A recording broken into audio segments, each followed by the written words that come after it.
Yo, salut. Ce soir, un petit tour où je vais vous montrer différentes manières de mélanger un jeu de cartes, d'accord?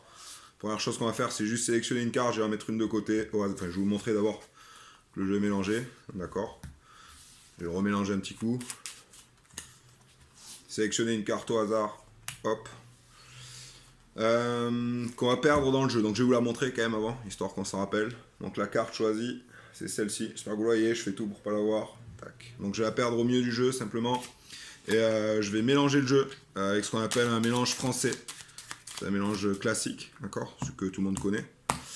Des mélanges que vous connaissez aussi, peut-être le mélange américain.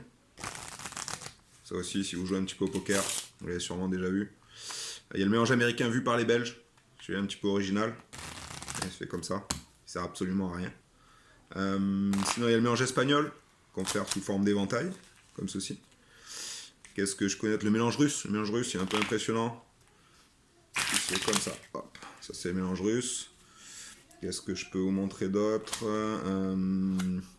Différentes manières de couper le jeu, par exemple. Je peux le couper en 3 paquets, comme ceci. Je peux le couper en 3 paquets en mettant une petite partie à l'envers.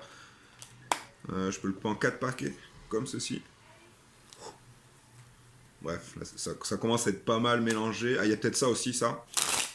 Ça mélange pas, mais je sais pas si vous savez comment ça s'appelle, mais ça s'appelle se la péter. Voilà, c'est tout, ça sert à rien de plus que ça. Qu'est-ce que je vous ai pas montré? Ah, le mélange japonais. Le mélange japonais, c'est pour moi le plus impressionnant. C'est un mélange dans lequel on met quelques cartes à l'endroit, quelques cartes à l'envers, un peu à l'endroit, un peu à l'envers, un peu à l'envers, un peu à l'endroit, jusqu'à ce que tout le jeu soit mélangé. Et là, si on regarde l'état du paquet, on se rend compte qu'à des endroits, il y a des faces qui font face à des dos. À d'autres endroits, c'est des dos qui font face à des faces, d'accord? J'ai même des dos qui font face à des dos. Pourtant, il suffit que je fasse ça pour que toutes les cartes reviennent dans le même sens. Toutes, sauf une, qui j'espère est la carte qui a été sélectionnée tout à l'heure.